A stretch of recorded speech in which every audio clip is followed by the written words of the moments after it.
সমালোচনা থেকে শিক্ষা নিতে হবে। অন্যের সমালোচনা গ্রহণ বা সহ্য করা মহান ব্যক্তিদের নিদর্শন। যখন কারো সমালোচনা করা হয় তখন এটা তার কৃতিত্ব, পরিশ্রম এবং নতুন কিছু নির্মাণের প্রমাণ বহন করে। এজন্য নিজের মর্যাদা, প্রভাব ও অবদান যেমনই হোক, প্রতিটি বুদ্ধিমানের জন্য উচিত অন্যের সমালোচনা সহ্য করা। যখন আমাদের সমালোচনা করা হবে, সেটা হবে আমাদের কাজের প্রমাণ। কেননা কোনো অকর্মণ্য মানুষের সমালোচনা কেউ করে না, কারণ সে তো কিছু করেই না, তাহলে তার সমালোচনা করবে কি?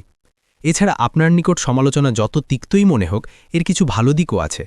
সমালোচনার মাঝে আপনি এমন কিছু পেয়ে যেতে পারেন যা থেকে শিক্ষা নিয়ে আরও সম্মান ও মর্যাদার সঙ্গে জীবনের পথ অতিক্রম করতে সক্ষম হবেন।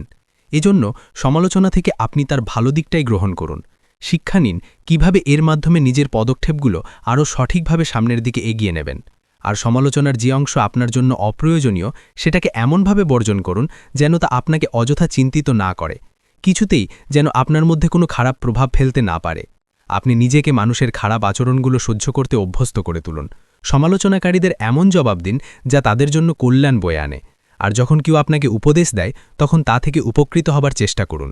পাশাপাশি এই উপদেশদাতার প্রতি কৃতজ্ঞ হন এবং চেষ্টা করুন ভবিষ্যতে যেন তার সঙ্গে আরও ভালো ব্যবহার করতে পারেন। যে কোনো সমালোচনা তার বর্ণনার পদ্ধতিতে এবং সময় ও স্থানের বিচারে যত খারাপই হোক, তবুও তার অন্ধকারের মাঝ থেকে এমন এক আলো অর্জন সম্ভব যার মাধ্যমে আমরা ভবিষ্যতে আলোকিত হতে পারি।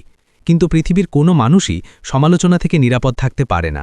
কিন্তু একজন মহান ব্যক্তি এর থেকে কেবল সেটুকুই গ্রহণ করেন যা তাকে আরও সামনে এগিয়ে যেতে সাহায্য করে এবং তার মর্যাদা বাড়িয়ে দেয়।